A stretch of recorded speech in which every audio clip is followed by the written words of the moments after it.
Bienvenue sur le podcast Bro Working. Nous sommes François et Kevin, deux frères entrepreneurs et sportifs. Ensemble, nous décortiquons les clés de l'entrepreneuriat et les secrets pour se sculpter un physique et un esprit solide. Notre ambition avec ce podcast, t'inspirer et te rendre déterminé. Si on peut t'apporter ne serait-ce que 1% de motivation et de discipline, l'objectif du podcast sera déjà atteint. Les épisodes sortiront sur toutes les plateformes de streaming audio et sur YouTube. Quelle que soit la plateforme, abonne-toi pour ne rater aucun épisode.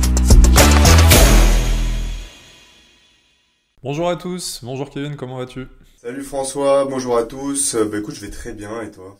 Écoute, ça va, super, dans le speed, mais on s'organise pour faire ce podcast et pour se tenir à un épisode par semaine, hein, c'est ça qu'on s'est dit? Ouais, c'est ça, donc effectivement c'est pas mal d'organisation, mais on y arrive. Donc on est pas mal, on est en détente.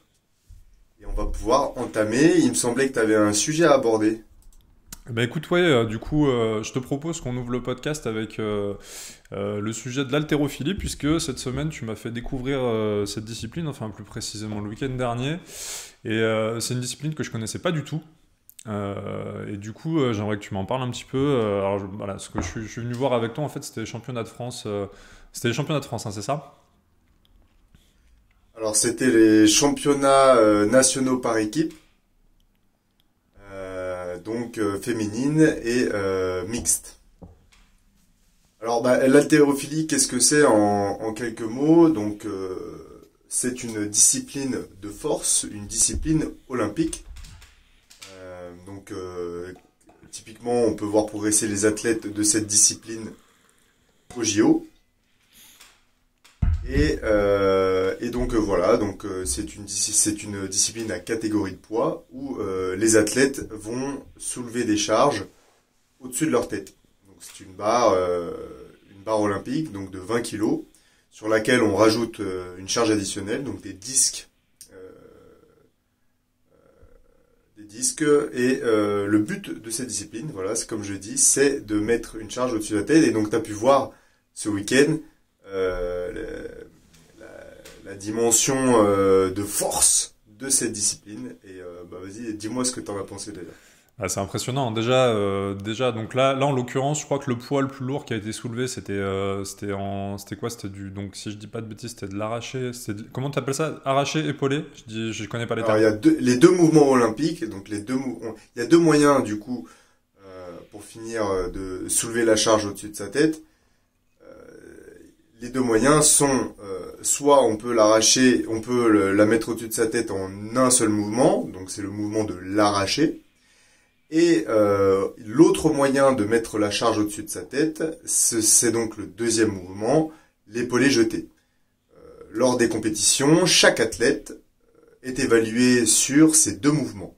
Donc ils passent respectivement tous sur le mouvement de l'arraché, donc élever la charge au-dessus de sa tête en un seul mouvement, et l'épaulé jeté, donc élever la charge au-dessus de sa tête en passant par une étape, c'est celle de déposer la barre sur ses clavicules. Ok, et bien là, du coup, si je dis pas de bêtises, l'arraché, 155 kg, le plus... je crois que le poids le plus lourd, non? C'était de l'épaulé, du coup. Là, c'était de l'épaulé jeté jeté à 155 kg. Voilà. C'était la charge la plus grosse de cette compétition. Effectivement, ça commence à faire beaucoup. 155 kg. On dit de... Et alors, c'est marrant qu'on parle de ça, parce que là, de tous les retours que j'ai, donc des gens qui ne pratiquent pas, c'est tout de suite oh, mais quelle horreur, mais tu vas te faire mal au dos. Et en fait, les gens n'ont pas du tout cette connaissance de la musculation, du renforcement. Les gens ont peur, en fait, ont peur de la charge, ont peur des charges et n'ont pas du tout idée de ce qu'est la progressivité. Et en fait, l'haltérophilie, c'est l'école du dos. Donc en fait, on passe notre temps à soulever des charges progressivement pour arriver effectivement à des grosses charges. Mais avant de soulever 155 kg, l'athlète qui a performé là, il a commencé par soulever 20 kg. Et progressivement, au fur et à mesure des années, il a pris de la force, son corps s'est adapté et il a pu arriver à ce niveau-là. Et du coup, nous, on a trouvé que ça nous a rappelé le tennis parce que du coup, pour en avoir fait, puis ma conjointe en a fait aussi, ça nous rappelle le tennis sur l'aspect... alors, sur l'aspect juste du service, évidemment, le match de tennis se joue pas juste sur le service, mais du coup, la partie concentration, rituel, chaque athlète avait un rituel bien précis. Il y en a même une qui poussait voilà, un petit cri, une sorte d'incantation un petit peu. C'était marrant. Et le côté, bah, je touche mon t-shirt, je touche mon short, tac. Il y avait vraiment des rituels comme ça qui étaient super intéressants où tu vois que le regard dans le vide pour se concentrer, c'est vraiment que des rituels que tu retrouves sur un service de tennis. Et peut-être au golf, j'imagine aussi, je connais pas le golf, j'ai jamais regardé, jamais pratiqué, mais j'imagine que tu dois retrouver ça. Et ça m'a vraiment rappelé ça, quoi. L'aspect rituel, concentration, parce qu'effectivement, du coup, c'est quelque chose qui nécessite une énorme concentration, parce que tu es jugé sur 10 secondes, quoi. Non, peut-être plus, ils ont en tout 60 secondes, je crois, pour réaliser tout le rituel, tout le Ils mouvement, ont pardon. une minute pour passer, mais C'est en ça. fait, quand tu réfléchis bien, dans n'importe quelle discipline, même toi, hein, au quotidien, donc que ce soit peut-être à la boxe et c'est plus marqué en muscu, tu développes des petits rituels, des petites mimiques. Regarde, pour parler pour tout le monde, Cristiano Ronaldo, quand tu vas tirer ses coups francs, tous ces Exactement. grands Oui, footballeurs, Ronaldo. etc., Ronaldo, exactement. Ouais, ouais, développent complètement. tous des petites mimiques. Ce sont des petits rituels qu'on met en place pour tout simplement se préparer à effectuer une action plus ou moins importante. Et en fait, même dans la vie de tous les jours, hein, on développe, en fait, sur toutes les grandes actions, on développe des mimiques qui vont nous rassurer et qui vont nous conformer et nous préparer à faire quelque chose. Donc c'est intéressant. Ouais, je sais pas sur quel autre aspect on pourrait observer ça, peut-être dans la vie de tous les jours. Bon, tu développes pas des rituels quand tu vas acheter ton pain, mais Non, mais bon, on en parlait, je crois qu'on en parlait dans un épisode précédent. D'ailleurs, allez écouter les épisodes précédents si vous découvrez notre podcast sur cet épisode-là.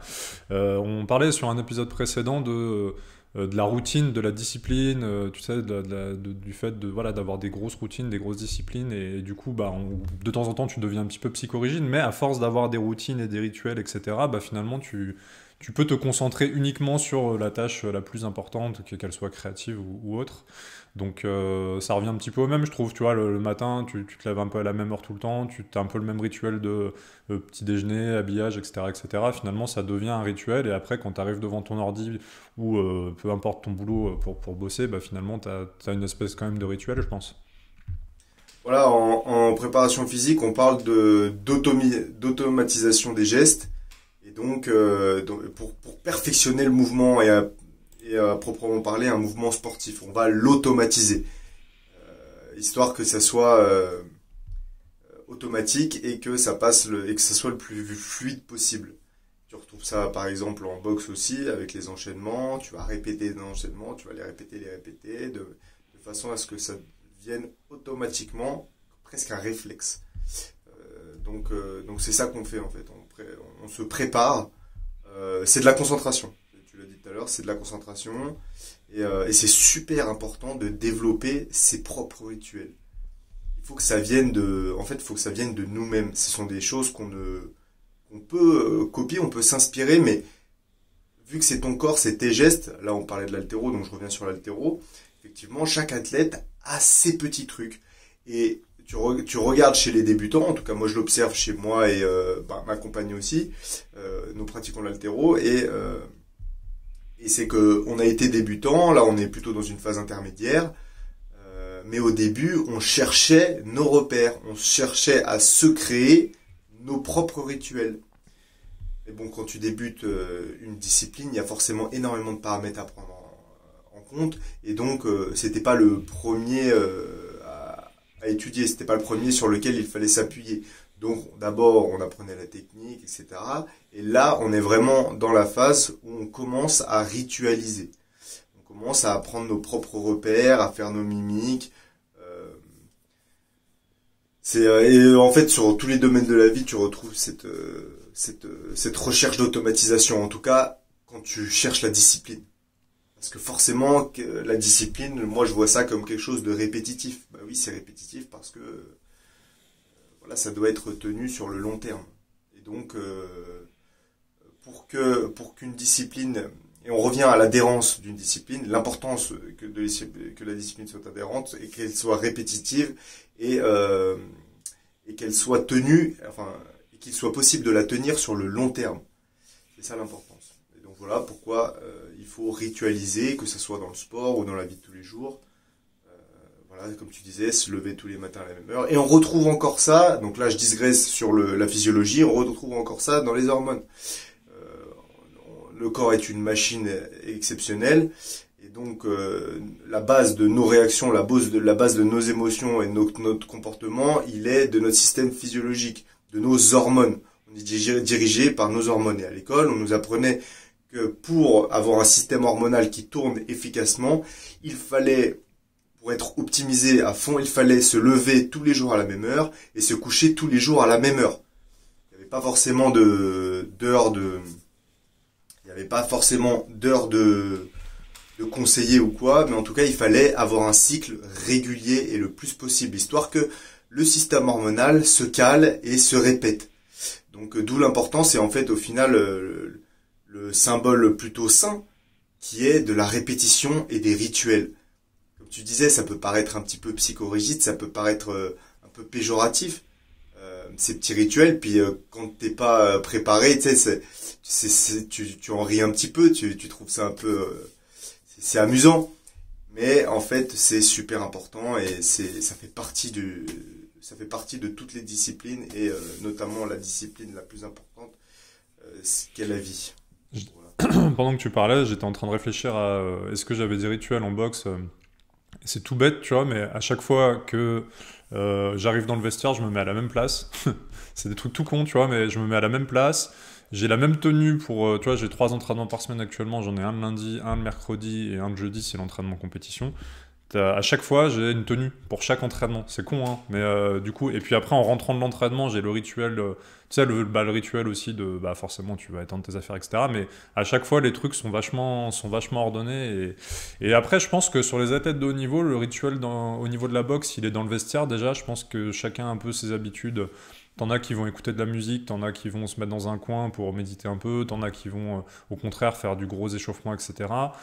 T'en as qui, après, t'as le rituel aussi de, tu sais, les mecs, quand ils sortent du vestiaire, le trajet jusqu'au ring, t'en as qui vont avoir une tenue, tu sais, un petit peu folklore pour faire un peu le spectacle, et puis généralement, ils vont avoir une petite danse, ou alors, au contraire, ils vont tracer, donc je pense qu'ils ont aussi leur rituel à ce moment-là. Et puis une fois qu'ils rentrent sur le ring, alors t'en as qui vont faire le tour du ring pour commencer à s'approprier un petit peu le ring, t'en as qui vont toucher les cordes, t'en as qui, enfin à chaque fois, t'en as qui vont faire aussi le salut auprès des différents arbitres, du corps arbitral, etc. Et ils ont un petit peu leur rituel là-dessus. Et ça me fait rebondir sur Cédric Doumbé, là, récemment, quand tu le vois, et je sais que dans Gong, là, dans la fine équipe, il parlait effectivement des entrées de Cédric Doumbé dans les octogones de MMA, où le mec il fait un show et t'as Cyril Diabaté qui disait mais comment est-ce que le mec fait pour se concentrer alors que à côté de ça il fait tout un show, etc., où il fait chanter le public, etc. Et c'est vrai que c'est impressionnant parce que lui pour le coup t'as l'impression qu'il s'en fout du rituel, il s'en fout du contexte, il arrive totalement à faire abstraction de tout ça et c'est assez impressionnant quoi. Ouais, en fait c'est ça son rituel en fait. Il se met en transe quand il fait ça, en quelque sorte. C'est sa transe à lui, c'est ça son rituel, lui. Lui, son rituel, il est dans la provoque. Mais en réalité, il en a un. Hein. Oui, il a besoin de... Bah, il le dit dans des interviews, il a besoin de se mettre dans cette adversité-là pour performer. Peut-être comme un Conor McGregor l'avait aussi, ce besoin-là, de se mettre enfin, limite d'arriver à une détestation de l'adversaire, etc., pour être vraiment... agressif, alors qu'au contraire t'as des mecs qui vont réussir à être des combattants super forts alors que ils vont pas avoir ce trash talking, ils vont pas avoir tu vois Cyril Gane par exemple qui justement rentre limite en dansant, etc. Bon du coup il s'est fait vanner un petit peu là-dessus parce qu'évidemment quand tu gagnes et que tu fais ça marche, puis quand tu danses, quand tu arrives en dansant et puis que tu perds le combat, du coup tout le monde te tombe dessus.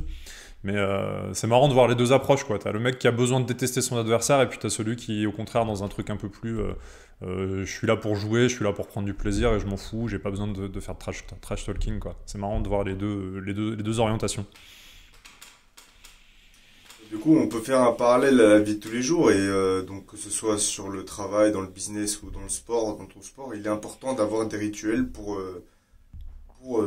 se concentrer et optimiser la concentration en fait et pour fixer, ancrer tout simplement ancrer le processus donc avoir le plus d'adhérence possible dans la routine pour être sûr de ne pas y échapper et pour être sûr du coup de ne pas abandonner, de rester focus en fait. Donc c'est super important cette histoire de rituel. Moi je sais qu'à chaque fois que j'ai un appel prospect pour accueillir peut-être un nouvel élève, j'ai mes petits rituels, j'ai mes petits trucs. Je sais que voilà, par exemple, je dois avoir mon petit café. Rien que la prise du café le matin, ça fait partie du rituel. Ce sont des choses qu'il faut vraiment qu'il faut pas prendre à la légère. Je pense que c'est important dans la routine d'un sportif, d'un entrepreneur, c'est super important. Ah, là, typiquement, quand tu es dans le développement commercial, que tu sois commercial ou entrepreneur tout seul, etc., et que tu dois assurer ton développement commercial toi-même, c'est clair que la routine principale, c'est la prospection, quoi. On en parlait hier, c'est vrai que moi, le matin, tous les matins, premier taf, c'est de contacter des gens, de leur proposer mon offre, etc. Et c'est une routine que j'ai prise, et aujourd'hui, c'est un automatisme complet, quoi. Je fonce pas sur les mails, sur LinkedIn, le phoning, j'en fais plus, parce que pour les cibles les personnes que je veux cibler, ça fonctionne pas, mais c'est vrai que la prospection commerciale, aujourd'hui, typiquement, c'est devenu une routine. Et pourquoi c'est devenu un rituel, presque? C'est parce qu'en fait, c'est désagréable au possible de faire ça. Tu vas contacter des gens, tu vas te prendre 9 fois sur 10 des refus. Et le meilleur moyen de le faire de façon automatisée, c'est d'en faire un rituel. Quoi. Donc je sais déjà quelle page je vais ouvrir. Je pense que toi aussi, tu as tes petites pages d'ouvertes, tu as tes petites prospections qui sont prêtes, et puis t'envoies sans trop réfléchir. C'est un automatisme, quoi. Là, après, c'est peut-être plus un automatisme, c'est peut-être moins un rituel, je sais pas. Mais moi, ça devient presque un rituel, quoi. Oui, c'est voilà. lié. C'est lié parce que tu regardes qu'un rituel est toujours automatique. Les mimiques des athlètes, c'est toujours les mêmes. Et oui, pareil en prospection, mais moi, oui, j'ai mes fenêtres d'ouvertes. Tu le fais en mode pilote automatique, c'est ça. Tu sais, comme quand tu as des longs trajets en voiture et que faut conduire parce que tu as envie d'arriver, mais que t'es ailleurs, quoi. Tu as déjà vécu ces trajets-là, ces longs trajets où en fait t'as pas le choix et t'es en pilote automatique, quoi. C'est même presque dangereux. Mais au final, t'arrives à bon port. Ça m'est arrivé pas mal de fois, je sais pas toi, mais... Alors on dit que c'est sur les courts trajets, tu sais que tu as le plus d'accidents de voiture parce que tu es en limite sous hypnose, tu es en mode automatique, mais tu es tellement en mode automatique qu'en fait, c'est là où tu as le plus d'accidents parce que c'est là où tu portes le moins d'attention sur la route. Donc c'est sur les plus courts trajets, je crois, que tu as le plus d'accidents du coup. Ah ouais, non, moi je parlais des longs trajets quand t'as jamais vécu le sentiment de Oui, pilotage aussi, automatique. oui, bien sûr, c'est clair. Comme si tu débranches un peu ton cerveau et tu roules surtout sur l'autoroute. Ah bah oui, complètement, ouais, c'est clair. Limitateur de vitesse. Encore plus avec le limitateur de vitesse, ouais, complètement. Ok, top. Et bah écoute, voilà, c'était pour le petit sujet haltéro. J'ai été impressionné par ce sport. Déjà visuellement, c'est impressionnant. Au niveau concentration, je trouve ça impressionnant parce que du coup, tu dois performer sur 1 minute. Je trouve ça super court. Je trouve que c'est super frustrant parce que si sur 7 minutes là, t'as pas eu ton plus haut niveau de concentration, t'as eu un niveau de... Enfin, je veux dire, je sais que par exemple sur un combat de boxe, tu peux avoir une période sur le ring où tu vas être stressé, tu vas être moins bien, et puis le round d'après, tu vas te remettre, tu vas être mieux dans ton match. Foot, c'est pareil, pour avoir fait du foot, du tennis, c'est tout des sports où tu peux te rattraper si tu foires à un moment, si tu te déconcentres, si tu paniques sous le stress, tu peux te rattraper, quoi. Là, vraiment, on est sur une presta de 1 minute. Limite, c'est, je sais pas, comme si tu devais pitcher ton entreprise en 1 minute devant un jury. C'est super, super dur de synthétiser en 1 minute et surtout d'être performant, que ce soit tu vois, en expression verbale ou que ce soit en sport, performer sur 1 minute. Et d'ailleurs, c'est un peu l'exercice aussi qui est dur sur les shorts, les réels, etc. C'est qu'en 1 minute, il faut que tu arrives à être percutant et à capter l'attention, etc. C'est tout des exercices sur des très courtes durées de concentration. Je trouve ça très dur et très frustrant parce que tu n'as pas le droit à l'erreur, quoi. Non, mais c'est ça, c'est ce qui fait de l'haltérophilie le sport de force le plus difficile, à mon sens. Hein. T'as quoi comme autre sport de force? Tu as le powerlifting, donc la force athlétique, qui est jugée sur 3 mouvements, qui sont donc les mecs, en fait, ils passent en compétition aussi, comme pour l'haltérophilie, mais sur les 3 mouvements, développé couché, squat et soulevé de terre. Et voilà, là c'est de la force avec une variante technique en moins. Il y a un aspect technique qui est moins impressionnant que sur l'haltérophilie, étant donné que tu n'as pas à soulever une charge au-dessus de ta tête. Forcément, c'est moins technique. C'est autre chose. Mais du coup, pour moi, ça demande moins de concentration. Ils sont sur des durées d'une minute vraiment, aussi ou c'est... Ouais, je connais pas exactement, mais en gros, c'est pareil. Il y a un jury, tu passes, tac, tu fais ton développé couché. Voilà. Après, t'as d'autres sports de force, hein. Tu sais, tu connais les kettlebells, les machins, il y a d'autres disciplines de force, les strongman, par exemple. Pareil, où le but du jeu, c'est de développer la plus grande charge possible sur un mouvement donné. Ça reste très court, puisque c'est sur un moment, à un instant T. On retrouve, dans les sports olympiques, on retrouve ça où? On retrouve ça peut-être dans le tir, dans tout ce qui est tir. Je connais pas trop le tir sportif, mais je pense quand même que tu as plusieurs occasions de te rattraper. Enfin, je veux dire, tu as tout un parcours de tir, non? Ou tu as plusieurs tirs, quoi. Tu vas pas être jugé sur une minute de tir, si? Je sais pas, je connais pas du tout, hein, mais... Ouais. Non, je sais pas non plus. Là, moi, vraiment, ce qui me paraît très très dur et ouais. frustrant, c'est t'as une minute, tu te foires, sur cette minute-là, t'es pas prêt, t'as un coup de stress, bam, t'es puni directement, et je trouve ça hyper frustrant, quoi. Enfin, hyper frustrant et à la fois stimulant, parce que tu te dis, comment je vais optimiser mon mental? On en parlait de la prépa mentale pour ce genre de sport. Là. Comment t'optimises ça pour que sur cette minute-là, tu sois au max, quoi. C'est... Ouais, mais c'est ça, c'est que il y a beaucoup d'athlètes, parmi les athlètes qui étaient présents, je t'avais dit, il y en a énormément qui sont accompagnés d'un prépa mental. Parce que à un moment, t'es obligé, parce que, comme tu dis, c'est sur un moment, un petit moment, c'est éprouvant, et c'est ça qui fait aussi la beauté du sport. Tu vois, parfois, les athlètes arrivent sur la scène, je parle au haut niveau, hein, très haut niveau, ils arrivent sur la scène, ils font signe au public de se taire pour pouvoir se concentrer, etc. C'est mais comme impressionnant. au tennis, si t'as un bruit dans le public, le mec il sert pas, il attend qu'il y ait plus de bruit, quoi. Ouais, voilà, c'est ça, il veut se concentrer, parce que s'il foire son service, potentiellement il perd un point, donc il perd des points. Ouais, c'est ça, c'est impressionnant. Complètement. Et et puis impressionné par les performances féminines aussi, forcément, parce que à la limite, les mecs, je trouve qu'ils avaient un gab qui se portait plutôt visuellement. Tu t'avais cet a priori en te disant, il est capable de soulever lourd. Quoique celui qui soulève 155, il est pas si, je veux dire, c'est pas une armoire à glace, quoi. C'est pas, voilà. Et les filles, pour le coup, t'avais des filles qui étaient comme ça, qui étaient vraiment limite petites, fines, etc. Et pour autant, ça soulève du 70, 80, 90 kilos. C'est impressionnant, quoi.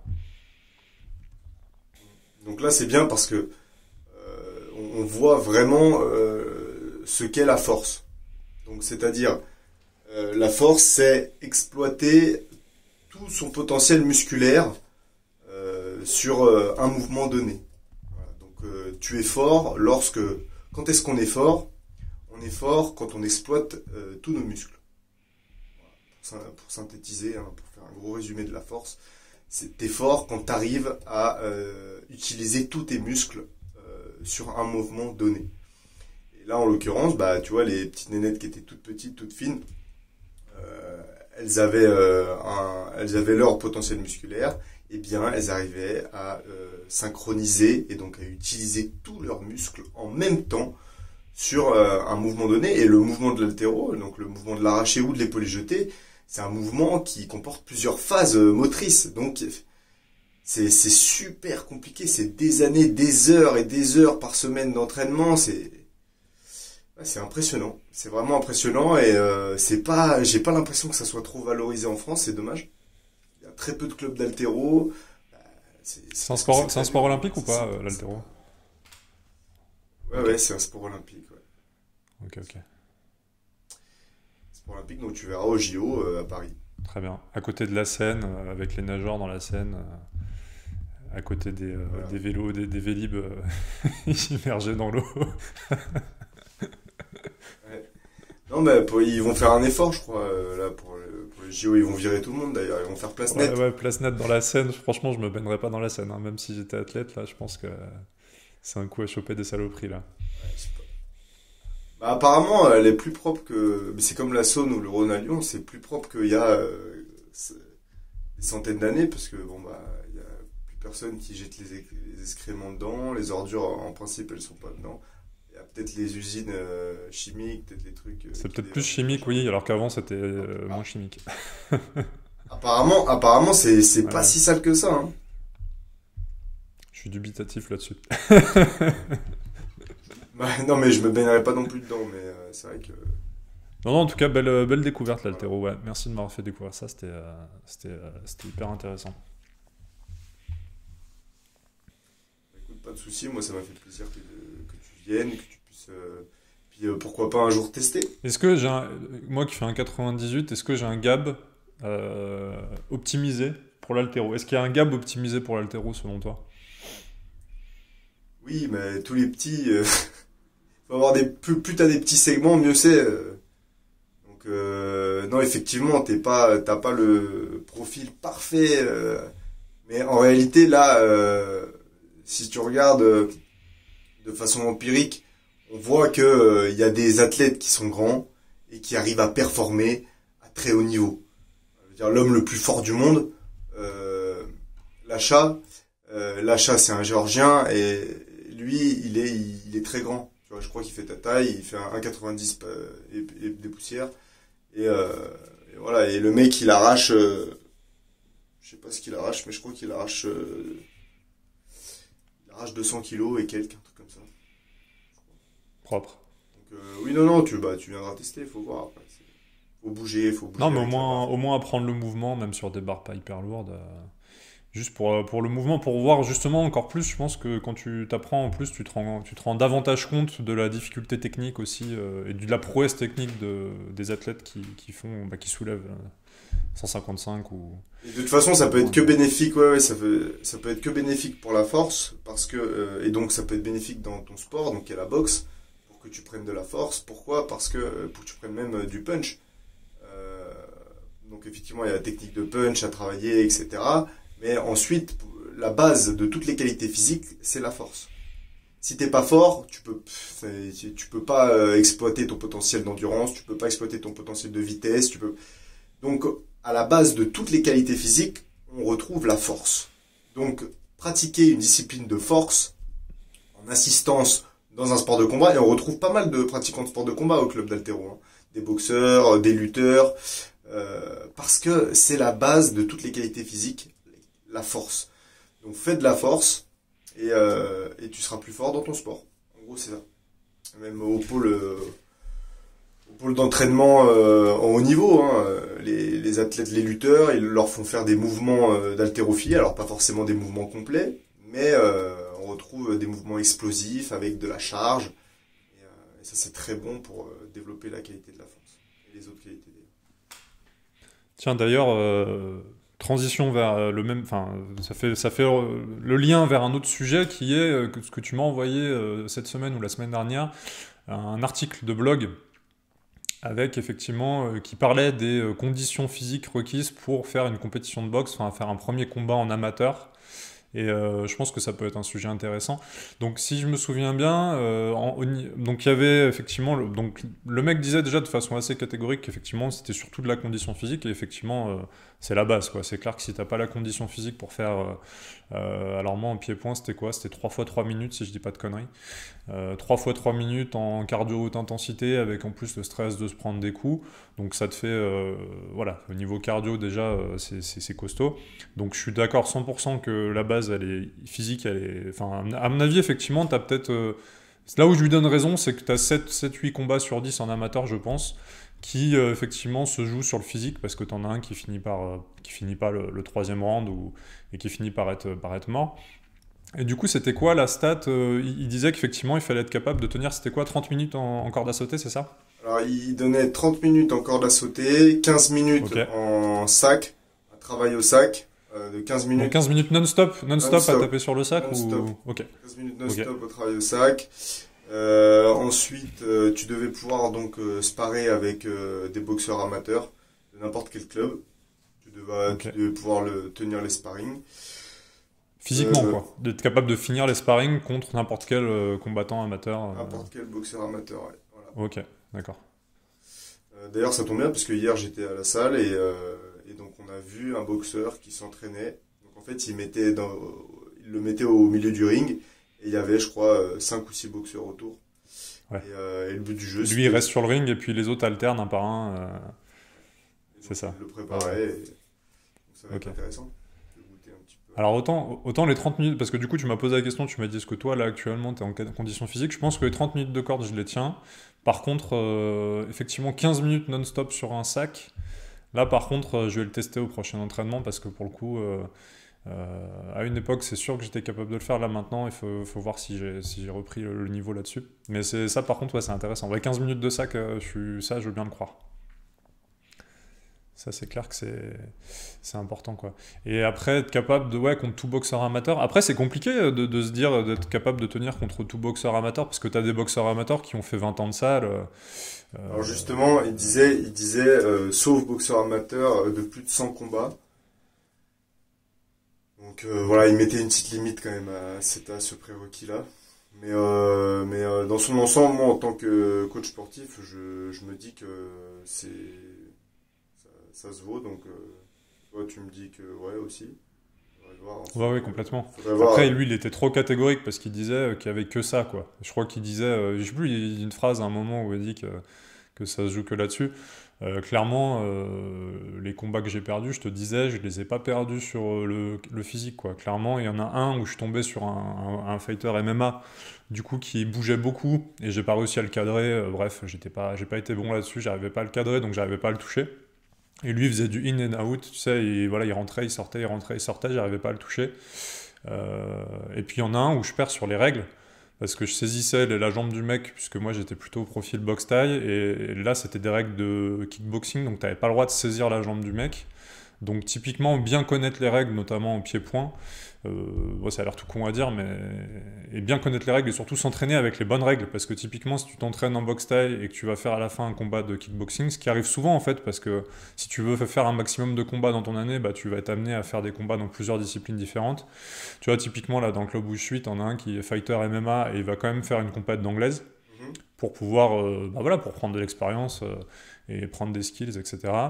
Et donc, tu peux aussi perdre un combat sur les règles. Alors que tu pourrais te dire, bon, sport de combat, les règles, c'est pas compliqué. Ouais, mais une fois que tu as pris le réflexe de saisir la jambe quand tu vas traîner une petite gambette qui passe pas loin de ton bras, bah du coup, c'est super dur d'enlever le réflexe, quoi. Donc ouais, je serais pas aussi catégorique que lui sur en amateur, il y a que la condition physique. T'as quand même 2-3 autres moyens de perdre. Et puis t'as le mental aussi, on en parlait. Après, peut-être qu'il partait du Clairement, principe que le pratiquant, l'athlète connaissait les règles. Ou je sais pas. Non, mais t'as beau les... Non, mais moi je les connaissais les règles, si tu veux. Mais t'as le réflexe. Ouais, C'est-à-dire ouais. que si tu t'entraînes... En fait, on parlait de rituels, etc. On parlait de discipline, tu vois, de réflexe. En fait, si tu Ouais, finis c'était un par réflexe. développer le réflexe de... Ouais, c'est ça. Non, non, mais clairement, hein, tu développes le réflexe, tu vois traîner une jambe, tu la saisis, quoi. Hein. Donc, moi, l'arbitre, il m'a repris une fois, 2 fois, 3 Surtout fois. Tu sais, en- au bout d'une fois, surtout 2 en fois, 3 combat. fois, t'es censé comprendre. Surtout en combat, ouais. En combat, Oui, en combat, t'as c'est le les stress en réflexes plus. qui parlent. Donc, Donc, voilà. exactement, c'est ça.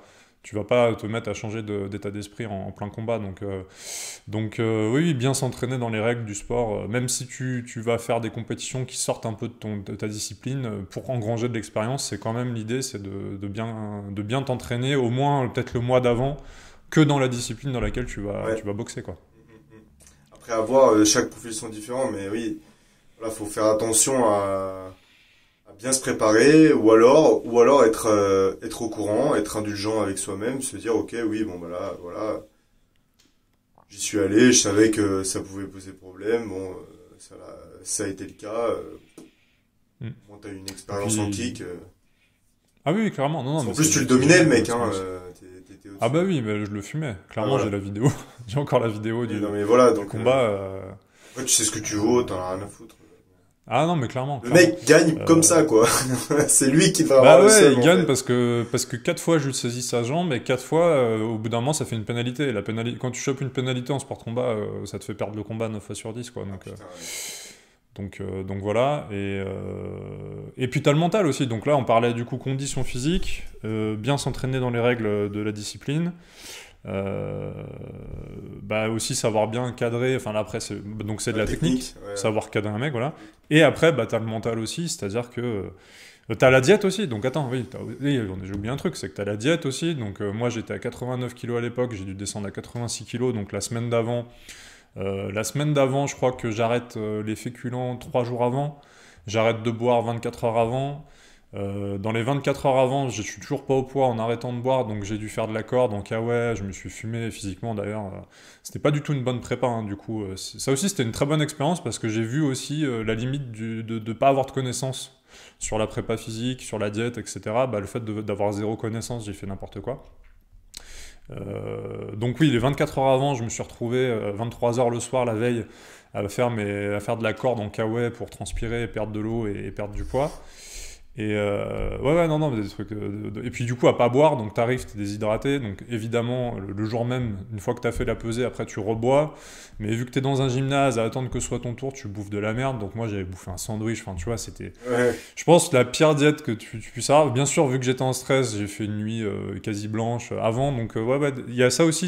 Mais ça, il y a pas mal de fighters pro qui en parlent. C'est que la veille du combat, l'avant-veille, la semaine d'avant, elle est quasiment tout aussi importante que le reste, quoi, parce que tu peux te flinguer physiquement avec des nuits blanches, le stress, etc. Donc il y a aussi la prépa mentale et la diète, quoi. Donc du coup, résumer ça à juste la condition physique, je trouve que de sa part, c'était assez réducteur, quoi. Peut-être qu'après, il vendait, Sakam, hein, peut-être qu'il était coach sportif, il vendait de la prépa physique, je sais pas, mais, Ah ouais, sans doute d'ailleurs.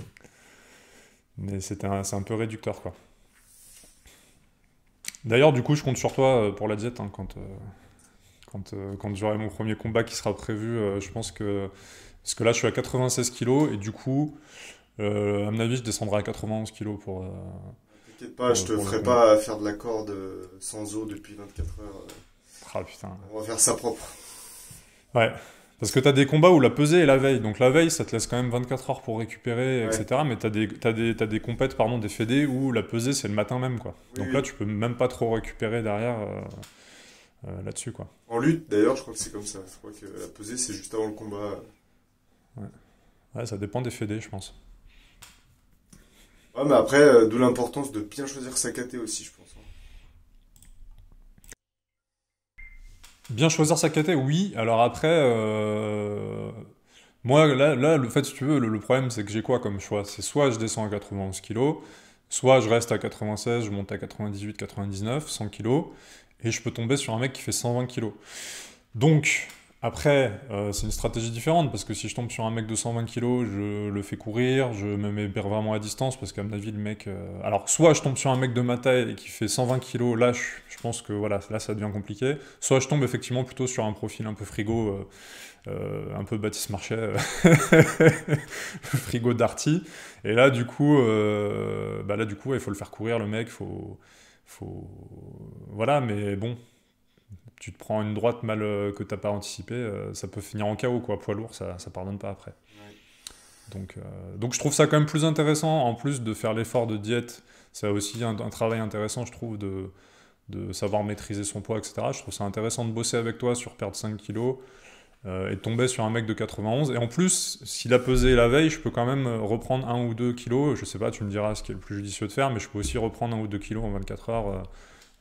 Derrière, donc t'arrives, t'es un peu plus lourd que le mec. Il y a ça aussi comme stratégie, quoi. Oui, non, mais après, ça sera à voir un mois ou deux avant le combat. Mais même Enfin, c'est pour ça que c'est intéressant d'avoir la date du combat bien à l'avance, histoire de pouvoir faire un truc le plus dans les règles possible, parce que plus une perte de poids est rapide, moins elle est bonne pour la santé. Ça, c'est indéniable. Donc, Ah bah de toute façon, la diète des boxeurs, ça soit fait enfin, sur les cuts. les cuts, Les cuts des boxeurs, c'est c'est de l'eau. c'est Ils compliqué. perdent de l'eau. Ouais. Ils perdent de l'eau, donc Ouais. c'est super dangereux parce que le corps est fait à 86% d'eau, je crois, un truc comme ça. Et si tu joues avec ça, bah, tes organes, ils ont plus d'eau. Ils ont plus le... Enfin, pareil pour les hormones et tout, ça peut être catastrophique.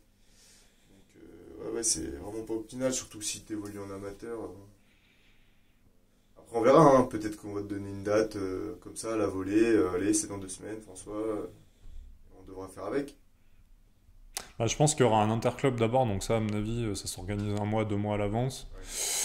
Donc je pense qu'il y aura 1 mois ou 2 de... Voilà, et puis février-mars, par contre, ouais, c'est quasiment sûr qu'il y a des échéances au niveau de la Fédé, des Coupes de France, des Championnats de France ou du Rhône, ou je sais pas, voilà, à voir. Mais, ah oui, et d'ailleurs, l'altéro, la compète d'altéro m'a fait penser à un truc, c'est qu'aussi, contrairement à une compète de boxe, t'as aussi le truc, en boxe, alors c'était ça dans le pied-point, c'est-à-dire que c'est tellement organisé, enfin, comment dire, je sais pas si c'est dû à... Je sais pas à quoi c'est dû, mais tu as un taux d'absentéisme aux compètes de pied-point qui est assez important. D'accord. Et du coup, il y a ça aussi, c'est que tu sais pas dans la journée à quelle heure tu vas combattre, puisque évidemment, il y a des combats qui prennent plus ou moins de temps, donc tu sais pas, en fait, tu sais, genre, je sais plus, moi j'avais dû savoir 20 minutes avant, c'est bon, tu combats dans 20 minutes après ce combat-là, tu vois, tu t'as pas ta programmation, vraiment, tu sais pas que tu vas passer à telle heure, tu Ah vois. oui. Donc ça, c'est perturbant. Deuxième truc perturbant, tu sais pas si le mec va se pointer. Ça, j'ai trouvé que c'était assez perturbant. Donc, il y a notamment une journée de compète que j'ai faite où le mec, il y a un mec sur 2 qui s'était pas pointé. Voilà. Et puis, troisièmement, c'est que tu sais pas le profil de ton adversaire. Donc, au dernier moment, tu vois la gueule du mec, tu sais pas s'il va être grand, petit, large, pas large, tu sais pas du tout, tu connais pas du tout, t'as vu aucune vidéo du gars avant, évidemment, vu qu'on est à un niveau amateur. Et ouais, je trouve que c'est aussi des éléments d'inconnu que t'as peut-être pas dans un sport individuel. Je trouvais que c'était ça aussi les deux différences, c'est que enfin, la différence, c'est que du coup, à altéro, t'arrives, tu sais que tu vas passer à peu près à telle heure, et puis tu sais que tu vas passer dans tous les cas, voilà. Il y a Pied-point, moins d'inconnus. enfin, pied-point, en tout cas, tu sais pas. Ouais, Clairement, ouais, il y a ça, moins moins d'inconnus. d'inconnu, ouais. C'est sûr. Ouais. Oui, puis c'est comme la lutte, la boxe, tous ces sports. Tu dépends de l'adversaire. Enfin, ton game plan dépend de l'adversaire en gros. Donc voilà, là, c'est beaucoup d'intelligence de. Bah, c'est une autre intelligence sportive. Du coup, parce que ouais. D'où l'importance d'avoir les bons réflexes et les bons automatismes. C'est pour ça qu'à l'entraînement, on fait que répéter des coups, on fait que répéter des combinaisons, on fait que répéter des machins. Parce que il faut que ça sorte instinctivement, quoi. Instinctivement, ouais, que tu réfléchisses pas, ouais, ouais, c'est clair. Et du coup, tu m'as envoyé une vidéo sur Tyson Fury et Ngannou, du coup, t'as vu des trucs intéressants sur le combat. Alors, du coup, quand l'épisode sera diffusé, je pense que le combat il sera déjà passé. Ouais.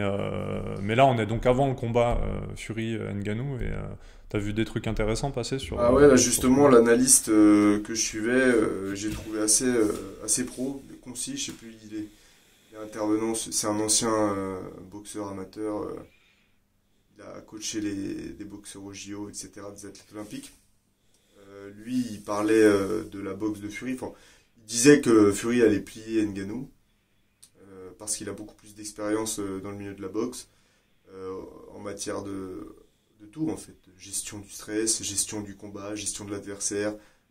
Il sait gérer la distance, il sait gérer son poids, il sait gérer son cardio. Il a déjà eu en face de lui un gros cogneur 3 fois Wilder, il l'a plié 3 fois. Il me semble, hein, c'est ça, il a gagné 3 fois. Il a perdu une fois, Fury. Je crois que c'est le premier où il Ok. perd. Enfin, il y en a au moins où il a perdu, puisque de toute façon, tu as eu le match, la revanche, et C'est puis le deuxième la alors. derrière. C'est le Donc, deuxième alors. donc, il y en a un qui l'a perdu, ouais. C'est forcément le deuxième parce que s'il a gagné le premier, ils font combattre les vers le deuxième. Ouais. C'est ça. Ah, quoi que non, pas forcément. Je sais pas dans quel ordre. Je crois que c'est le premier qui perd, si je dis pas de bêtises. Mais En tout cas, j'ai vu le 3, il l'a mis KO à l'avant-dernière ronde, je crois. Ouais. Plusieurs fois, mais définitivement, à la 11e reprise, il l'a mis KO.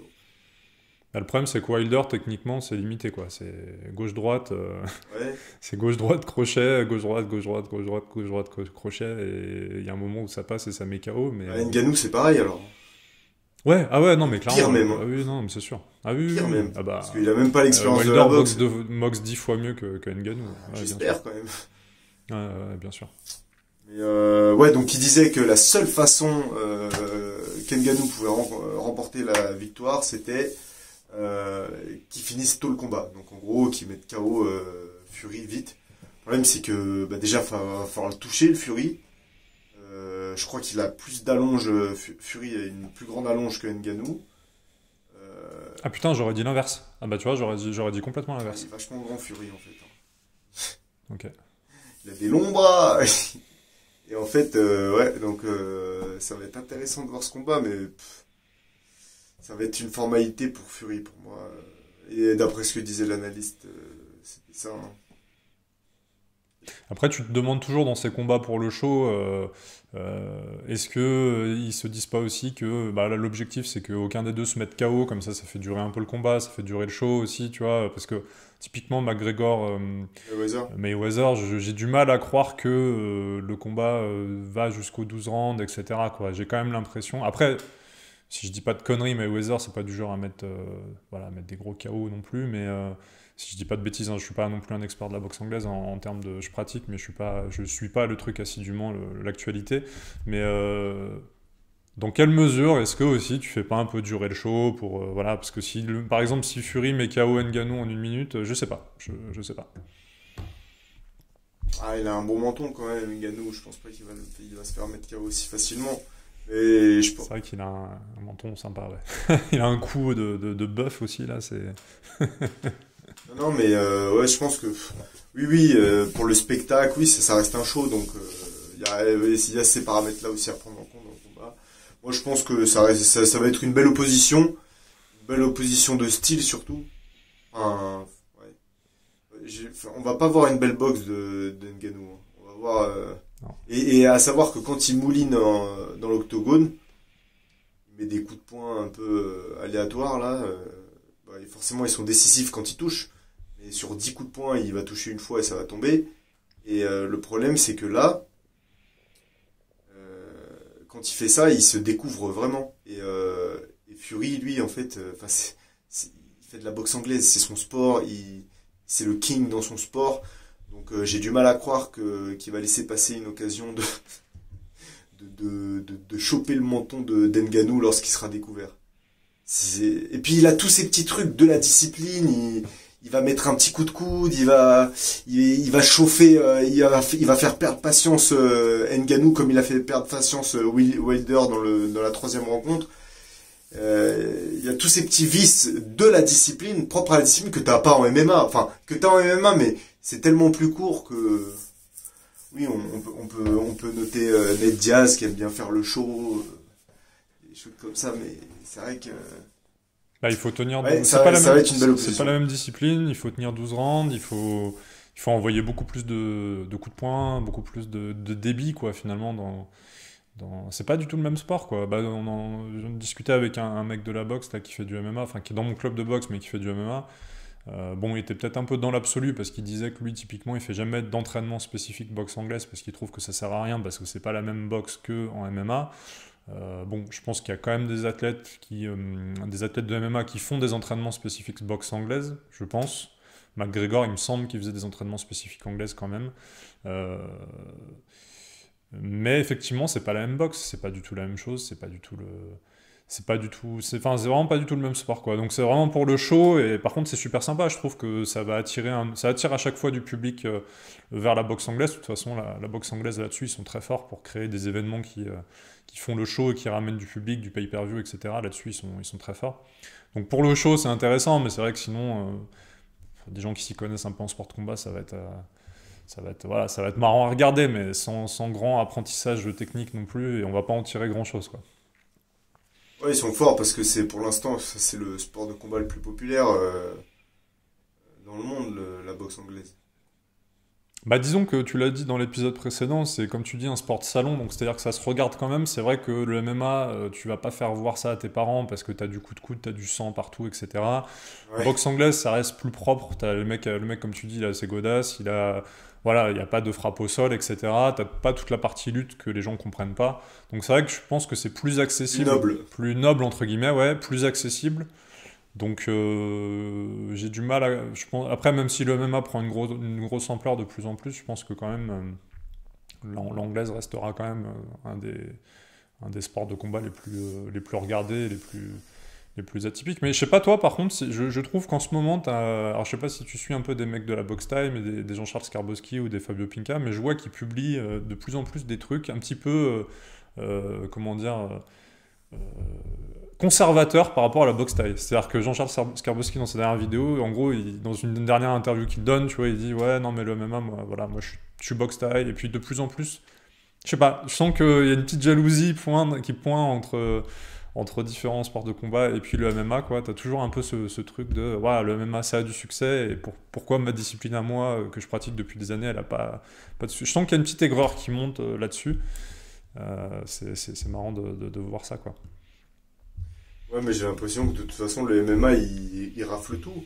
Il rafle tout parce que bah, c'est comme le CrossFit. C'est comme le CrossFit. En fait, le MMA, c'est le CrossFit des sports de combat. Le CrossFit, pour ceux qui ne connaissent pas, c'est donc une méthode d'entraînement qui regroupe différentes disciplines, à savoir l'haltérophilie, la gymnastique, des sports d'endurance comme la course à pied, etc. Et en fait, bah, le MMA, c'est un peu la même chose, sauf que c'est pour les sports de combat. Et forcément, je pense que chaque discipline a à envier du succès du MMA, que ce soit le jiu-jitsu brésilien par exemple, ou la boxe thaï, ou la boxe anglaise. Forcément, il y a une petite jalousie parce que le MMA est vraiment en train de devenir très populaire et pour cause, puisqu'il rassemble n'importe quelle discipline. À l'époque, à l'époque, les anciens, je pense qu'ils se faisaient un peu la guerre. Notamment sur les oppositions de sport de percussion, sport de préhension. Oui, mais un lutteur, il bouffe un boxeur. Oui, mais un boxeur, il bouffe un pratiquant de jiu-jitsu. Oui, mais machin. Et en fait, ils ont mis tout le monde d'accord. Ils ont dit, allez dans la cage, on va voir.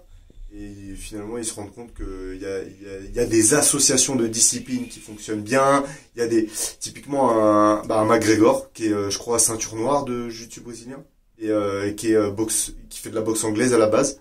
Ben voilà, ça donne un McGregor, un mec qui est super bon au sol, qui arrive à soumettre, qui arrive à rivaliser contre Khabib au sol. Je crois que c'était le combattant le plus dur pour Khabib Conor. Il a rivalisé avec lui au sol alors que personne rivalisait avec lui. Enfin, tout le monde se faisait rouler dessus. Donc ouais, c'est pour ça aussi.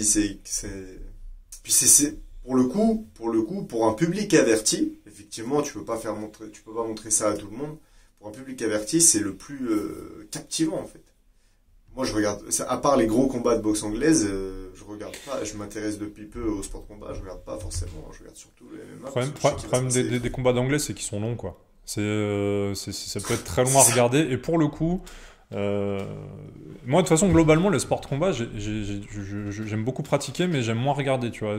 Alors que toi je sais qu'en ce moment par exemple tu te passionnes pour l'UFC etc. Moi j'ai beaucoup plus de mal à regarder les sports de combat mais par contre c'est vrai que l'anglaise je trouve ça long. Les combats de MMA je trouve ça assez inégal, c'est à dire que dans un UFC je vais avoir du mal à regarder un UFC en entier parce que tu vas avoir quand même des combats qui vont être aussi de 3 fois 3 minutes, c'est que 3 fois 3 minutes et pourtant il y a des combats où ça va être très long, d'autres qui vont être très spectaculaires, mais ça va être très inégal, je trouve. Et le parfait mix, là, c'est un gala que j'ai fait à Dijon avec mon cousin il y a quelques mois. Je trouve que c'est sympa, c'est des galas où ils te mettent un peu d'anglaise, un peu de pied-point. Alors c'est dommage, c'était pas du MMA, c'était du pancrace parce que t'avais un ring. Mais du coup, le fait de voir ces trois disciplines-là, ça met beaucoup je trouve, de diversité dans l'événement. Et là, pour le coup, tu vois, j'ai trouvé ça super cool à regarder. Au moins, t'en avais un petit peu pour tous les goûts finalement. Et je me retrouve plus sur des événements un peu mixtes comme ça, tu vois. J'arrive pas à regarder un truc que de MMA ou que d'anglaise. Un truc vraiment mixte, je trouve que c'est super sympa. Alors regarde le One FC, hein, c'est ce qu'ils font. C'est vrai, faudrait peut-être que je regarde le One FC. Il y a de l'anglaise au One FC ou pour moi c'est que du pied-point et du MMA? Je pense pas qu'il y a de l'anglais. Ouais, je crois que c'est que du pied-point et du MMA. Non, mais il y a pied-point, il y a Jiu-Jitsu pur. Ah, t'as Jiu-Jitsu aussi au One? Ouais. Ok, ah ça je savais pas. Mais je pense pas qu'il y ait d'anglaise. Ouais. Ok. Mais c'est vrai que de voir tout comme ça, ouais, ça peut être intéressant. Après, le truc sur lequel je voulais rebondir aussi, c'est que tu as beaucoup de coachs qui te disent mais ça sert à rien de te mettre à l'anglaise pour ensuite te mettre au MMA, ça sert à rien de te mettre d'abord à faire du grappling pour ensuite te mettre au MMA, il faut se mettre au MMA directement parce que l'anglaise que tu vas apprendre, elle va pas être adaptée pour le MMA, le grappling que tu vas apprendre va pas être adapté pour le MMA. Ok, sur la théorie je comprends, mais moi pour avoir essayé de commencer par j'ai commencé par le pied-point, ensuite j'ai essayé de me mettre au MMA. J'ai vu que mes déplacements de boxe taille pour le MMA, ça allait pas, parce qu'en boxe taille, t'es vachement t'encaisses beaucoup, et tu t'es pas vraiment dans le mouvement, etc. Donc, je me suis mis à l'anglaise pour acquérir justement cette diversité de mouvements, ces esquives, etc. Et pour avoir une meilleure anglaise aussi. Et ensuite, effectivement, j'ai essayé de me mettre au grappling pour ensuite remettre ça sur du MMA. Et je trouve que de séquencer comme ça, c'est quand même plus facile au niveau apprentissage, tu vois. Parce que d'essayer d'apprendre à faire du sol tout en te prenant des patates, essayer de mettre des coups de poing correctement tout en te faisant saisir la jambe par un mec qui va te descendre dans les jambes, je trouve qu'en fait c'est hyper compliqué, quoi. Donc je veux bien sur la théorie, je comprends que les profs te disent mais non, mets-toi tout de suite au MMA. Parce que après ils te disent qu'ils vont faire des entraînements spécifiques en anglaise MMA, spécifiques sol MMA, etc. Mais franchement, alors je suis peut-être pas tombé sur les bons coachs qui me correspondaient en MMA pour apprendre. Moi, je trouve que d'apprendre domaine par domaine, compétence après compétence, de découper, c'est quand même plus simple pour apprendre que de tout de suite tout essayer d'apprendre en même temps. Ouais, ouais. Bah, après, moi, j'ai pas trop d'avis là-dessus. Je saurais pas trop quoi te dire. Bah, c'est un peu ce que tu as fait quand même, parce que tu as fait d'abord de la lutte, là ensuite tu te mets à l'anglaise, et puis il y a quand même peut-être un jour, j'imagine, où tu auras envie d'aller essayer le MMA par curiosité, je te connais, il y a un moment où forcément tu vas essayer. Bah, à la base, c'était ça, hein. À la base, j'avais prévu ça. Je me rappelle, il y a 2 ans, 2 ans et demi, quand je me suis mis à la lutte, j'ai dit, ok, je commence par la lutte, ensuite je vais explorer le striking, et ensuite je reviendrai du coup au MMA, je mêlerai un peu tout ça. Donc oui, effectivement, c'est un peu ce que je fais, mais euh, je me prononce pas, je sais pas ce qui est bon à faire, en tout cas. C'est pour ça que j'ai pas trop d'avis là-dessus. Mm. Moi, c'est ce que j'ai décidé de faire, parce que ça me semblait le plus logique de faire étape par étape. Euh, c'est vrai que quand je me suis mis dans les sports de combat, j'avais pas forcément envie de me prendre des patates dès le début. Et donc j'y vais comme tout en fait. Je sais que c'est la progressivité qui ancre le plus possible les disciplines. Donc pour me mettre à faire quelque chose, je veux de la progressivité. Et cet aspect progressif dans la lutte, donc le sport de contact, avec des prises, des machins, des trucs, mais sans les percussions, ça m'a introduit au contact régulier. Donc chaque semaine j'y allais à la lutte. Et puis après 1 an et demi de lutte, bah voilà, je me suis dit que après une blessure au genou, etc., voir que la lutte c'est quand même ultra traumatisant, ultra technique. Je pense que c'est vraiment le sport de combat le plus technique. Il n'y a pas plus technique, selon moi. J'ai pas tout fait les sports de combat, mais en tout cas de ce que j'ai vu, de ce que j'ai pu pratiquer un petit peu à droite à gauche, judo, j'ai fait un peu de judo, un peu de karaté, j'ai fait de la boxe, du coup, et du coup, je peux dire que la lutte, c'est ce qu'il y avait le plus technique pour moi. Donc j'ai décidé de passer à la boxe. Et effectivement, bah, la transition était parfaite. Voilà, parce que maintenant, j'accepte chaque semaine de me prendre des coups, étant donné évidemment, et je kiffe. Donc voilà, encore une fois, une belle leçon de discipline. Pour tenir une discipline, il faut qu'il y ait de la progressivité. Genre, je vois mal quelqu'un, à mon âge en tout cas, donc à 29 ans, 28-29 ans, démarrer dans une discipline et s'entraîner. Bah, tu me dis ce que t'en penses, hein, et s'entraîner 4 fois par semaine en boxe taille par exemple, sans aucun prérequis, sans rien. J'ai du mal à voir. Alors après, oui, Cyril Gane l'a fait apparemment, mais bon, je pense que c'est des cas isolés. Pour tenir la discipline, faut être vraiment bon dès le début, ou alors faut aimer ça dès le début, je sais pas. Qu'est-ce que t'en penses? Après, tu parles de la fréquence d'entraînement ou tu parles de commencer par une La discipline en fréquence particulier? d'entraînement, oui, Tu veux voilà, dire peu commencer tout de suite importe les par 4 disciplines. entraînements par semaine? Ah non, non, bah on en parlait hier. Ouais, ouais, non, non, on en parlait hier. Moi déjà, c'est ce que je te disais, je prends plaisir sur les 2 premiers entraînements. Le troisième, j'y vais par pure discipline, quoi. Clairement, dans ta semaine, tu te fais 2 sessions où voilà, tu mets des patates, t'en prends. La troisième session, enfin, voilà. Après, effectivement, il y a peut-être plus passionné que moi, et peut-être tu vois, il y a des mecs, peut-être, ils vont faire des compétiteurs, ils vont faire 2 entraînements par jour. Ah, c'est ce qu'ils Ils vont font, hein. kiffer parce que c'est vraiment une passion, etc. Moi, c'est une passion. Ouais, c'est une passion, mais sauf que bon, si à la limite j'avais que ça, tu vois, si j'avais pas d'autres boulots, pas d'autres trucs à côté à gérer, etc., je les ferais les 2 entraînements par jour. Je suis suffisamment passionné par ça voilà. Mais c'est vrai que, il y a un moment où il y a la discipline qui rentre en compte, comme tu le dis. Et ce qui est sûr, c'est que oui, pour un débutant, tu commences pas par 4 entraînements par semaine. Clairement, tu commences par t'en faire un toutes les semaines, comme toi, tu es en train de faire en anglaise. Après, tu passes à 2, etc. Mais ça, de toute façon, tu le sais, c'est valable dans toutes les disciplines. Et dans tout, hein, d'ailleurs. Si tu te mets à publier Voilà. tous les jours sur les réseaux sociaux d'un coup pour monter ta boîte, tu vas pas tenir, comme dirait l'autre, tu Ouais, c'est passeras pas ça. l'hiver, quoi. Donc, il faut pas démarrer trop vite Se la course, concentrer comme sur la dirait. discipline et pas la motivation des débuts. Il faut pas se dégoûter aussi, il y a ça. Hein. Mais ça, Ouais, clairement. Surtout que, comme on a dit la dernière fois, les premiers mois, t'as pas de résultats en plus. Enfin, t'as l'impression que t'as des résultats, mais très rapidement, en fait, il y a une petite courbe de croissance très rapide au début, c'est mais là où après, la rapidement, motivation s'estompe, c'est quand tu vois plus progresses les moins résultats vite. du début. Et en général, quand tu vois plus les résultats du début, comme en C'est ça. musculation, bah, t'es là, tu te dis, mais à quoi bon en fait parce que t'as pas tous les éléments, t'as pas toutes les informations qui font que bah, tu vas passer ce plafond de verre et progresser au-delà de tes progrès du début. Donc voilà, toujours, encore une fois, hein, petit à petit, l'oiseau fait son nid. Donc, C'est clair. Non, non, mais puis c'est vrai dans tout, hein. Moi, tu sais, je te dis souvent euh, que ce soit des athlètes, etc., souvent, ce qui me saoule, tu sais, c'est les mecs qui viennent de se convertir dans une religion et qui en parlent de partout. Moi, c'est un truc qui m'énerve parce que je sais que pour avoir pratiqué moi-même, etc., je veux dire, t'as toujours une phase d'euphorie quand tu débutes quoi que ce soit, de toute façon. Donc, c'est pas enfin, à ce moment-là, il faut le faire quand même de façon discrète parce que tu sais pas, en fait, si tu vas tenir 1 an, 2 ans, 3 ans, 4 ans, 5 ans. Et l'euphorie du début, il faut quand même la canaliser un peu parce que tu peux vite. Voilà, si tu parles trop de quelque chose au tout début, puis qu'après tu bah, arrêtes de le faire, tu déjà, passes il y a pour un ça, et con puis parce que ensuite, de toute façon, parce que on voilà, donc observe que c'est toujours comme ça. Tout ce qui est sain, ça prend du temps. Donc ça prend du temps d'être vraiment passionné. On ne devient pas passionné comme ça prend du temps. Ça prend du temps d'évacuer les mauvaises choses.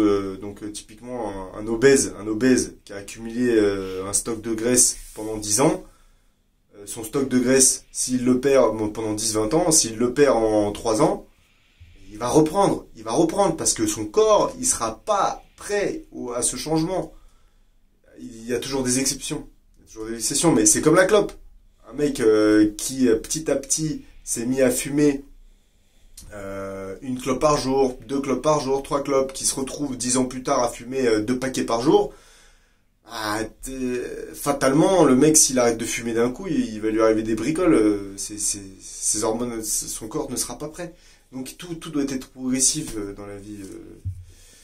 Après, voilà, c'est c'est ce que je pense en tout cas. Pour tenir, faut avoir de la je le progressivité. vois sur. C'est clair. Bah, je le vois, tu sais, sur les coachs sportifs qui rejoignent mes formations. T'en as qui, au début, vont être surenthousiastes. Et tu m'en parlais, toi aussi, t'as des élèves qui sont comme ça aussi, et donc c'est valable dans tout, comme on est en train de le dire. Et je le vois tout de suite, quoi. Dès le début, le mec se met à un niveau comment dire, Enfin, c'est trop, quoi. C'est trop d'enthousiasme, trop de temps passé, trop d'énergie, et surtout trop d'expression, quoi. Le mec, tous les jours, te dit qu'il est à fond, machin, c'est vraiment... Il en fait trop, en fait, il en fait trop. Et maintenant, je le vois tout de suite, je me dis, ce mec-là, je sais que ça va pas... Et ça se vérifie, mais à chaque fois, quoi. Alors que les mecs un peu plus discrets, qui vont... Tu vois, ils vont faire le boulot, mais ils vont juste voilà, être très factuels, ils t'envoient le truc, il attend un retour, tac, tac, il dit rien, et puis au bout de 3 4 mois, là, il commence à avoir des résultats, et là, il commence à parler, à prendre confiance. Là, du coup, c'est sain, quoi. Il base sa confiance sur des résultats et sur de la régularité qu'il a déjà. Alors que t'en as, au début, oh là là, ils ont 50 projets en même temps, donc toi, du coup, ils rejoignent ton accompagnement, tu leur donnes un plan d'action, mais ils vont faire ce que tu leur dis de faire, je pense que tu connais. Mais en plus de ça, ils vont rajouter plein de trucs que tu leur as pas du tout demandé de faire parce que toi, tu sais que au début, il faut y aller doucement et qu'il faut petit à petit inclure des routines. Et eux, ils vont rajouter des trucs au menu, quoi. Ils vont rajouter plein de choses et du coup, tu sais tout de suite que ça va. Donc maintenant, je leur dis, et puis après, bon, ils en font ce qu'ils en veulent, mais je le dis maintenant quand je vois que le mec, il est beaucoup trop enthousiaste et qu'il rajoute beaucoup trop de choses au menu, je lui dis attention, t'en perds parce Non, que puis il faut que moi, tu je leur tiennes dis sur le ça long terme, déjà, et puis etc. je leur dis, mais mec, ça sert à quoi de prendre un coach en fait si tu te coaches toi-même, vas-y, coach-toi toi-même. C'est inutile, tu te rajoutes des trucs. Les mecs, moi pareil, hein, tu mets des séances, Tu mets une diète, ta diète, elle est en fonction de la dépense énergétique du gars. Et le gars, il commence à faire d'autres trucs en plus. Oui, j'ai rajouté ci, j'ai rajouté ça, sans t'en parler en plus. Bah, ça fait partie des mecs pas coachables, en fait. C'est comme ça. C'est clair. Ben, ils voient pas le mal. En fait, généralement, eux, dans leur tête, c'est Oui. bien, tu sais, c'est pas, bah non, j'ai rajouté, donc c'est bon, j'ai rajouté quelque chose.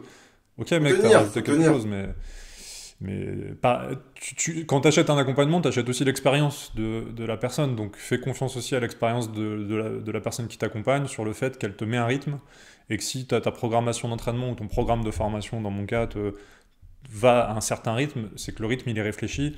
Moi, aujourd'hui, le programme de formation, je veux dire, c'est réfléchi pour que ce soit, comme tu dis, progressif et que, voilà, étape après étape, tu montes en rythme petit à petit. Toi aussi, dans tes programmations d'entraînement et dans ton programme, tu leur proposes ça. Donc oui, c'est important, très important, quand tu prends un coach, tu suis le rythme que te donne le coach parce que son expérience, c'est aussi de te donner un rythme et de te mettre le tempo. C'est à lui de mettre le tempo et pas à toi de Ouais, mettre le tempo.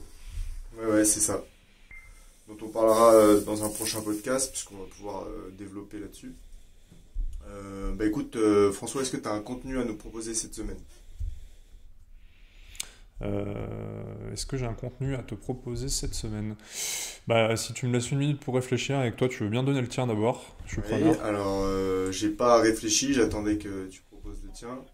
Euh, C'est pour vous dire à quel point les podcasts sont préparés. et on va trouver quelque chose. On va trouver quelque chose. Euh, Je suis en train de réfléchir. Qu'est-ce que j'ai regardé cette semaine? Euh, Bah toi déjà t'as le contenu avec Fury et Ngannou, mais bon, quand on diffusera le podcast, le problème c'est que je pense que le combat il sera passé, donc le contenu ouais, il sera il sera plus d'actualité. un petit peu caduc. Ouais, c'est clair. Euh, Si, alors bon, à chaque fois je finis le podcast par des contenus qui sont pas hyper joyeux, mais là c'est un bouquin que je lis sur le conseil de ma chérie. Là, c'est un livre qui s'appelle Je suis épuisé. C'est un livre sur l'épuisement. Donc la dernière fois je parle de la dépression, là de l'épuisement. Je sais bien, je finis toujours sur une note hyper positive, c'est ça qui est cool. Non, c'est un livre sur l'épuisement principalement professionnel, qui t'explique les différentes phases jusqu'au burn-out, le truc final. Et surtout, ça te donne beaucoup d'infos sur tout ce qui est hormones, etc., la gestion de... en fait, ça t'explique que l'état d'épuisement, il est mental, mais souvent, il est aussi basé sur ton corps et sur les ressources en énergie de ton corps, que tu as une barre d'énergie sur laquelle il ne faut pas trop tirer, parce qu'au bout d'un moment, si tu n'as plus d'énergie, bah voilà.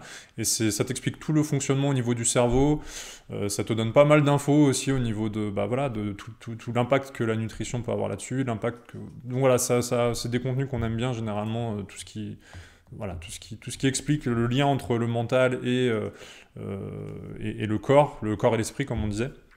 Livre très intéressant, donc Je suis épuisé. Et que vous soyez ou pas sujet à de l'épuisement professionnel, à de l'épuisement mental, physique ou pas, que vous soyez sujet au burn-out ou pas, ou que vous connaissiez quelqu'un ou pas et qui soit dans cette situation-là, je pense que c'est un bouquin qui est bien au niveau préventif, parce que c'est bien de se mettre une charge de travail et de discipline, on en parle beaucoup de travail et de discipline, je pense que c'est des valeurs qui reviendront beaucoup dans ce podcast, mais c'est bien aussi de gérer, parce que comme on vient de dire, pour tenir sur le long terme, il ne faut pas aussi s'en mettre ras la gueule tout de suite. Donc ce bouquin, il est vraiment bien, vraiment intéressant, et toi, il va t'intéresser, Kevin, sur l'aspect justement, le fait que, voilà, elle explique que ça part du corps, quoi. L'épuisement, il y a certes l'esprit, mais le corps, la gestion du corps est très importante. Ok, bah écoute, moi je propose un ouvrage de Laurent Gounel, qui est un auteur de développement personnel. Le titre de l'ouvrage, c'est Le philosophe qui n'était pas sage. Bon, bah voilà, c'est une histoire qui permet de prendre confiance en soi, qui m'a pas mal aidé. En fait, tous ces livres m'ont aidé à prendre confiance lors de ma création d'entreprise. Donc, ce qui est bien, c'est que en fait, tu peux associer toutes ces petites histoires et tous ces moments de vie qu'il décrit dans ses livres dans ta position, dans ton moment à toi. Bon, en l'occurrence, c'était création d'entreprise. Et qui m'a beaucoup aidé, mais ça peut être dans une nouvelle relation, ça peut être, enfin, c'est vraiment des livres que j'ai pris plaisir à découvrir. Je suis pas un gros lecteur. Je sais que je les dévorais à chaque fois et c'est vraiment une grosse recommandation. Pour découvrir l'auteur, je vous propose aussi le TEDx qu'il a fait. Il est accessible sur YouTube. Il a fait une micro-conférence toujours pareil sur le développement personnel et de la valeur, de la réelle valeur d'un individu. Donc regardez son TEDx sur YouTube pour voir un petit peu les idées de cet auteur et ensuite, pourquoi pas, aller plus loin. Et je vous propose de découvrir donc en premier roman Le philosophe qui n'était pas sage. C'est bon pour moi. Super. Merci pour la reco, Kevin. Et puis, on vous invite à vous abonner. On vous invite à laisser un avis. Je crois que sur les différentes plateformes de podcast, vous pouvez laisser un avis sur le podcast. Ça prend 3 clics. Et en 3 clics, ça nous aidera à remonter un peu le référencement et puis à partager ce contenu un peu plus massivement. Abonnez-vous sur YouTube. Normalement, on va diffuser ça sur YouTube. Et puis, on vous dit à très bientôt. Allez visionner les autres épisodes si vous découvrez via cet épisode-là. Les épisodes se regardent de façon non chronologique, donc vous pouvez piocher selon les thèmes, etc. Vous pouvez, on est d'accord, Kevin, je pense qu'ils peuvent piocher au hasard dans les épisodes. Et puis on vous dit à très bientôt pour un prochain épisode. Salut Kevin. Salut François, à bientôt. Merci d'avoir écouté cet épisode de Broworking, le podcast. Si tu as apprécié nos discussions sur l'entrepreneuriat, le sport et la quête de l'excellence, n'oublie pas de partager, de laisser un commentaire et de t'abonner. Reste discipliné, reste engagé et n'oublie pas, chaque jour est une opportunité de devenir une meilleure version de toi-même.